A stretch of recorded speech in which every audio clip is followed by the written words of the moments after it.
Yeah. Yeah, I don't know shit about this. Alright, but let me chill out. Let me chill. It's your boy Osama in this bitch. You know we running shit. When I hop inside the car, you know we plunging shit. The way I'm using, I ain't touching shit. Your bitch want to touch me because I ain't touching shit. Nigga. What? Nah, I was good. You know what I'm saying? It's your boy Osama. Hey! Alright, but I got too much energy. Hey, don't feel some type of way because I ain't even found the video yet. Woo! Nope, don't start. Nope. Okay. Alright.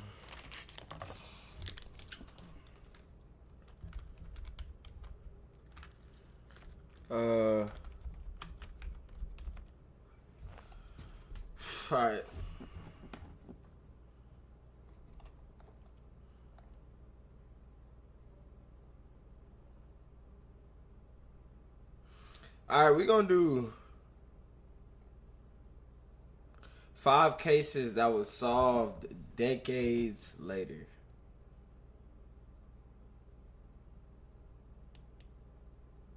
We're dead by 2025. Calm down.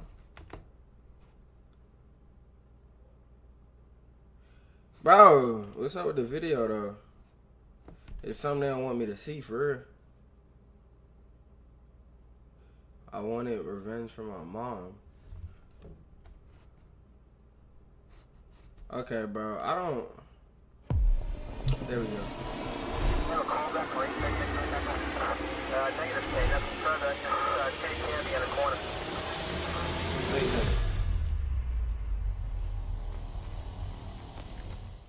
A common statement among the loved ones of the victims of crimes that become cold cases is that they thought the cases would never be solved.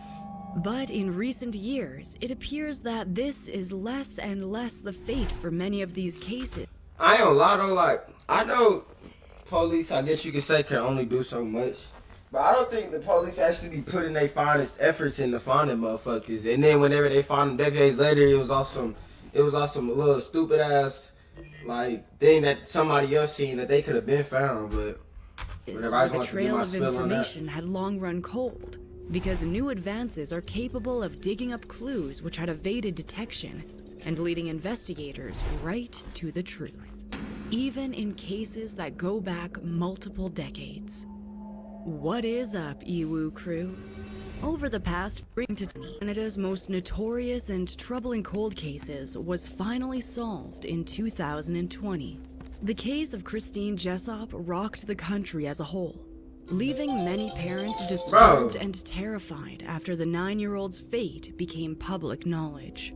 Today, however, the infamous case has a conclusion, but it is one that leaves many feeling that true justice will never be served. On October 3rd, 1984, Christine Jessop was kidnapped from her home in Queensville, near the Greater Toronto Area. Christine's mother and older brother, Kenny, left Christine at home on her own when they traveled to visit her father, Bob, where he was in custody at a detention center. As Christine was only 9, her mother had deemed that she was too young to see her father behind bars and to be exposed to the other inmates of the detention center. But later that day, they returned home to find that Christine was missing. When she wait,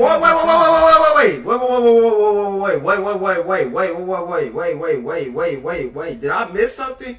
They left the daughter, so the daughter wasn't old enough to go see her pops in jail with her mother where they'll all be at, but her daughter was safe to stay alone at home. What? 4. Christine Jessop was kidnapped from her home in Queensville, near the Greater Toronto Area. Christine's mother and older brother, Kenny, left Christine at home on her own.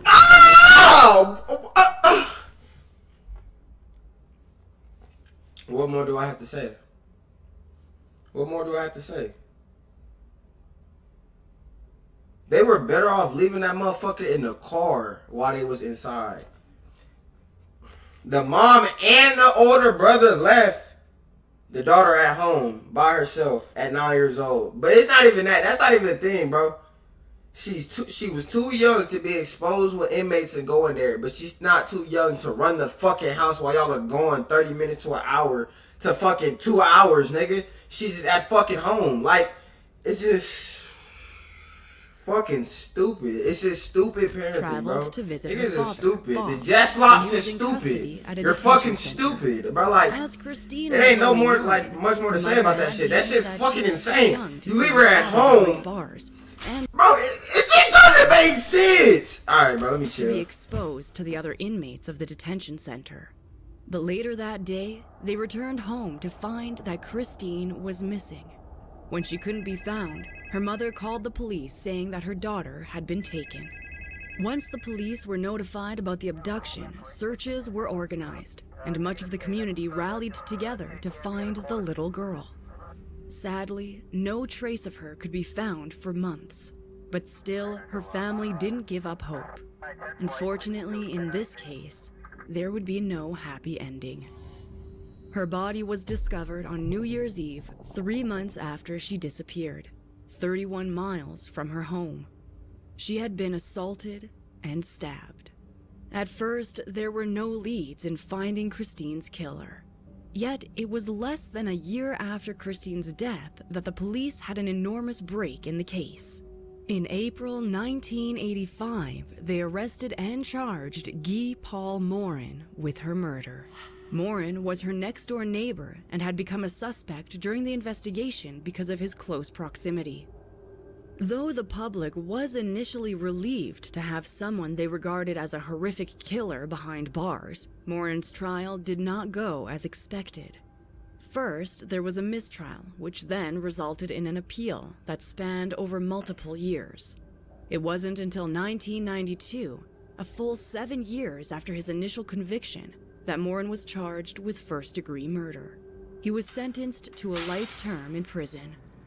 But the saga of Christine's death did not end there. And though no one knew it at the time, the frustrations of the case were only just beginning. After Morin spent 18 months in prison, evidence from Christine's body was examined, and it was shockingly determined that Morin couldn't have been her killer.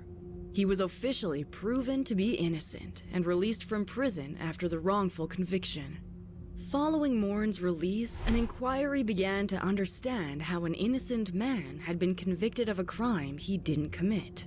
The inquiry showed that the police had mismanaged the case in their eagerness to find and arrest a culprit for the crime that had garnered the attention of the entire nation, resulting in Morin being awarded $1.25 million. Because they want to get somebody behind bars because they couldn't find nobody in the first place. The inquiry also led to many alterations in how the police in Canada operated during murder investigations.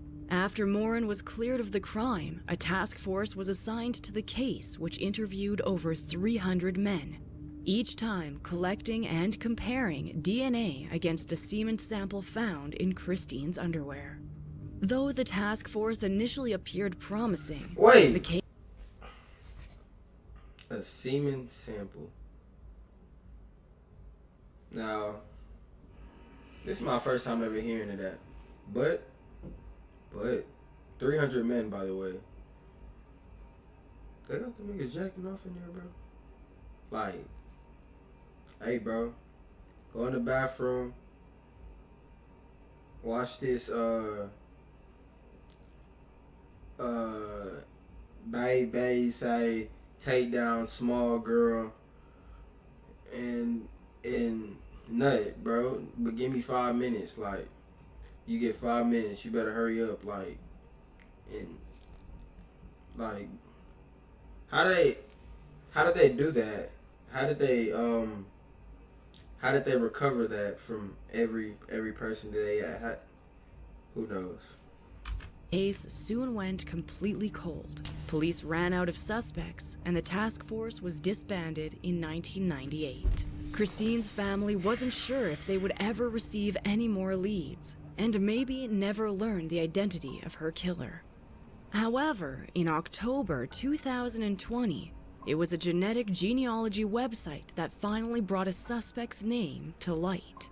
Police sent the degraded residue of the semen stains they found to the American lab Othram Incorporated to verify the DNA and create a full profile of their suspect.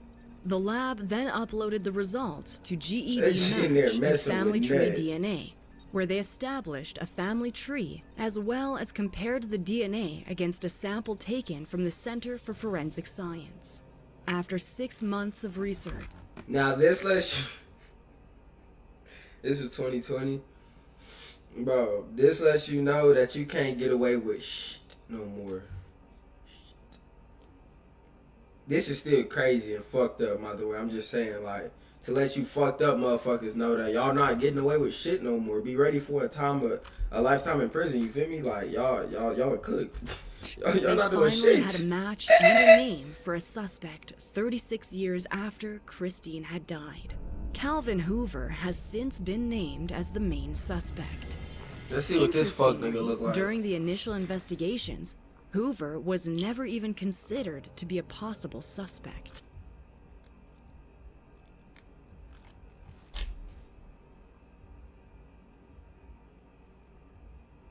No beard, no mustache. Look at his nose. He done definitely caught a left hook, you know what I'm saying? Yeah, these are the type of niggas that you just need to watch out for. And it's crazy because YouTuber named Ghost, that nigga, he was like, these niggas, their identity, like, the way they hide, like, is the way they look, you feel me? Like, they look like normal motherfuckers, your teachers, your average teachers, nigga, your average fucking, it's just the people you would least expect. But I mean, look at this nigga. It's just no facial hair, bro. Are you serious? You look 50. Both of Christine's parents were understandably relieved to finally receive this update, and said that they had worried they wouldn't live to see the day their daughter's killer was caught. Hoover had been 28 at the time of Christine's death, and Christine's brother, Kenny, revealed that Hoover's wife at the time, Heather, had worked with their father, Bob, and that she was a friend of their mother's during the period before Christine's death. Kenny also said that Hoover had been considered a friend of their family and even visited their home. Even more shocking.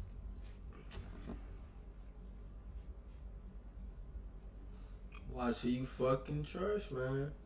I'm like, bro, it's crazy because, like, nigga, the people you think is the coolest niggas will be the niggas to fuck you over, nigga. Like, real shit.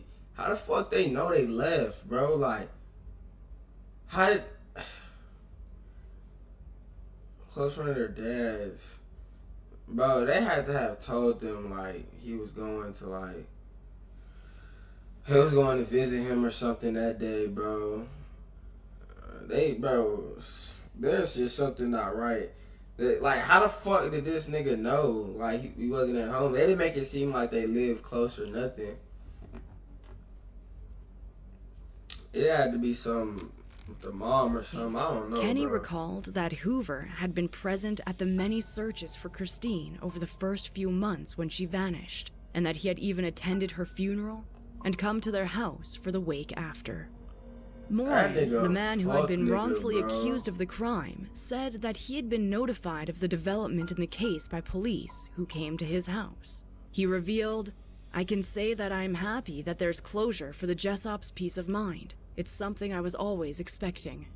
Morin's family has been speaking out about their relief to see him fully exonerated by science. Though he had been completely cleared, the shadow of suspicion had still followed him for decades until now that the real killer has been named. Though there was finally a break in one of the most notorious Canadian cold cases, few people are celebrating.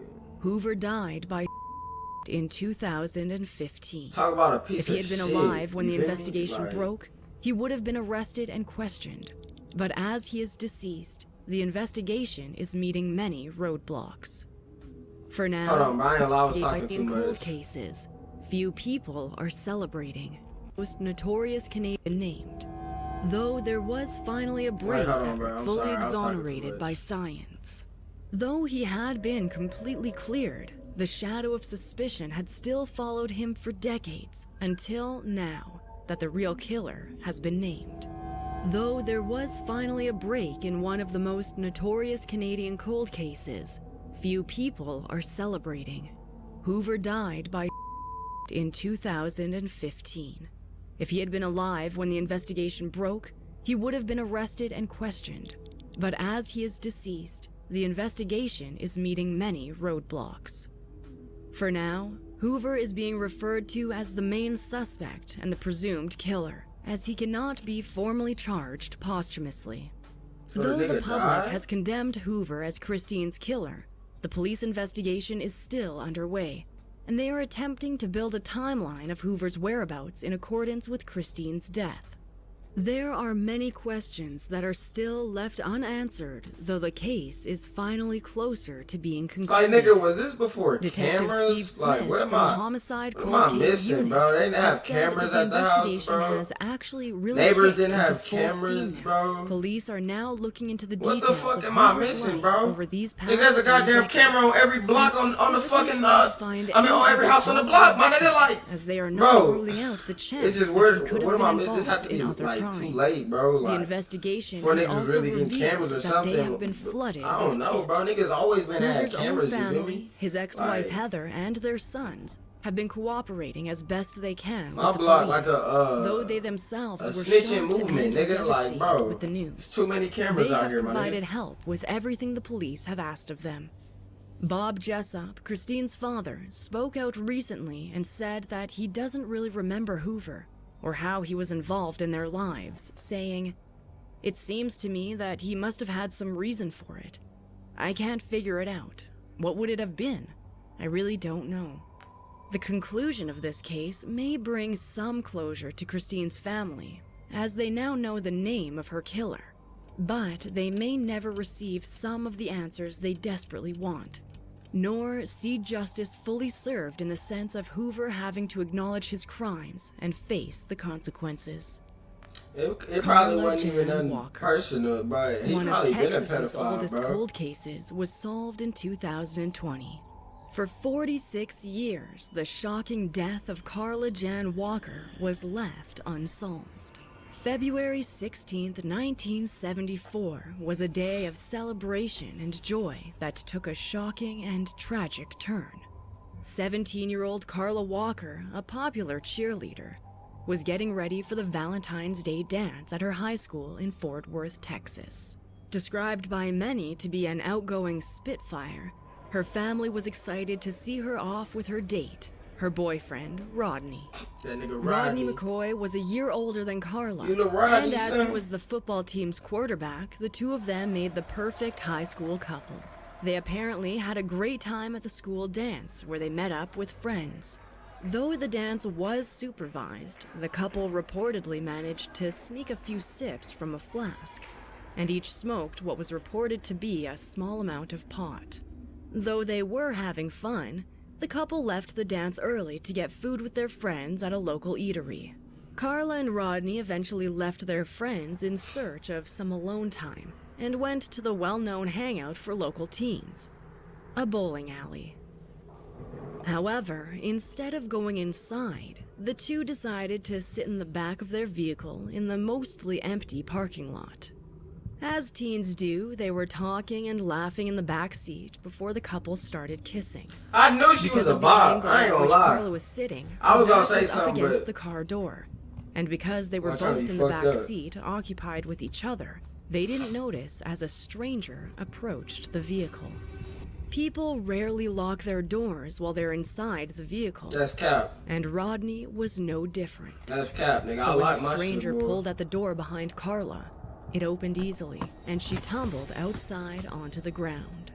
Rodney tried Bro, to niggas- grab Carla niggas, from where she had bro. fallen. If Rodney let her get taken, bro, Rodney a pure bitch. And he the reason she dead. I don't give a fuck. He didn't want who in that car is not locking their doors. I mean, I don't know. Well, maybe that's just me. Maybe maybe I'm on a whole nother level and I really be on my shit. Like, I like my shit, nigga. I don't give a fuck, nigga. I could be in an empty parking lot, bitch. If my door not open and I'm not like sitting outside my door, my shit locked, nigga. I mean, my shit, my soul. Ain't nobody coming up opening my shit, nigga. You gonna look stupid and dead.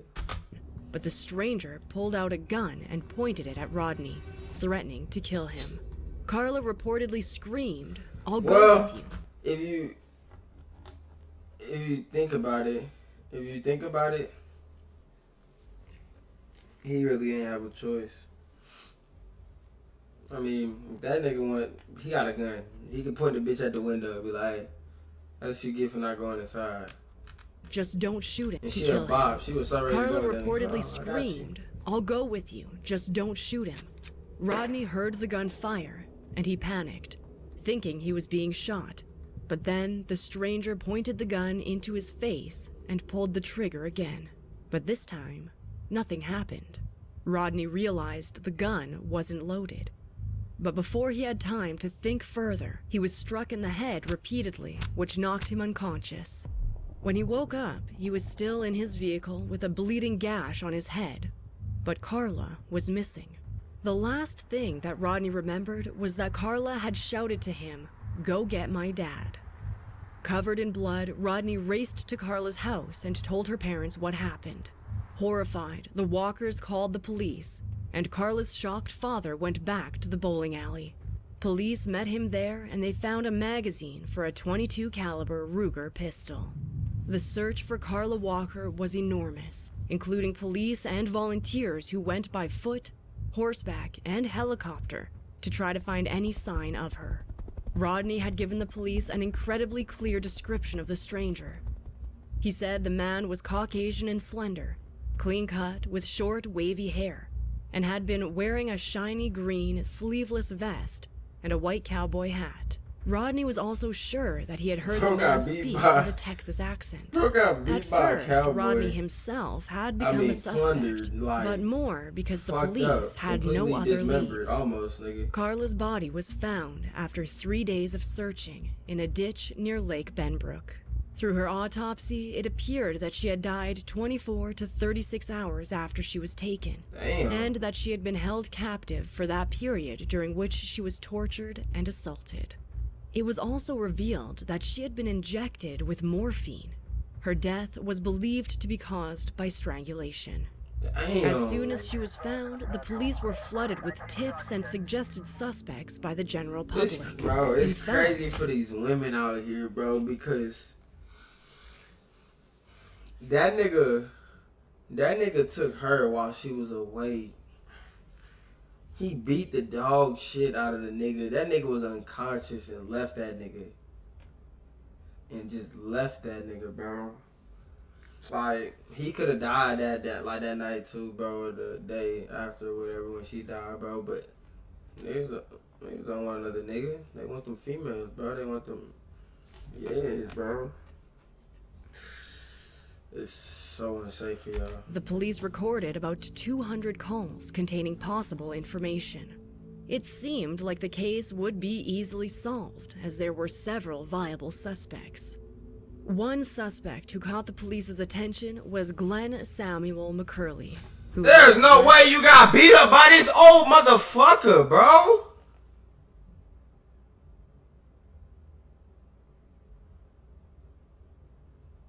I don't give a fuck, bro. At the age 17, bro, 18, nigga, that should be like, you should be on go, nigga. That should be your strength, nigga. You should be able to, when you realize that he still got his ass beat, and if this was really the nigga that did that, bro, either this nigga's a fucking ninja, he be in a gym, nigga, getting that shit in, or that little Rodney nigga is a bitch. It got cooked up by that plankton. Less than a mile from the bowling alley, was off work from his truck driving job, and didn't have anyone to vouch for his alibi because his wife was away the night Carla was taken. McCurley had become a person of interest when he bought bullets for a gun matching the magazine found in the parking lot where Carla was abducted.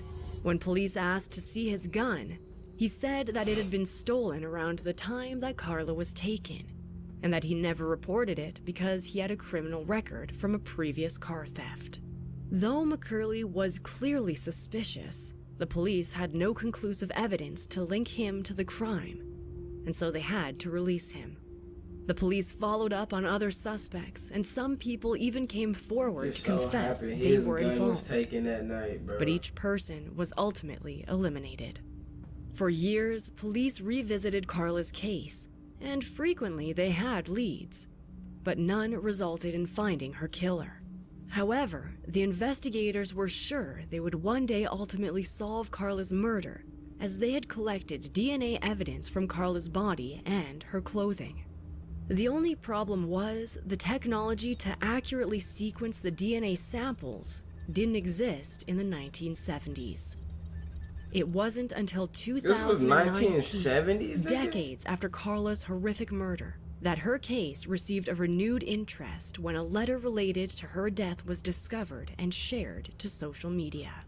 With more recent awareness on her case, the DNA found on Carla's bra was sent to Othram Incorporated. Using the most cutting-edge technology that hadn't previously been available, Othram created a full DNA profile of a suspect.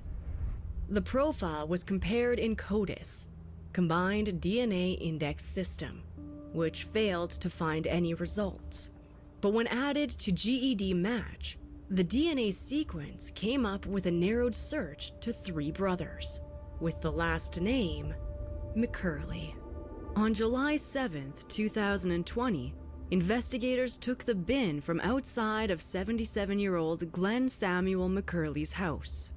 As he had been the police's primary suspect, they were quick to narrow down his name from his brothers, who appeared in the DNA match.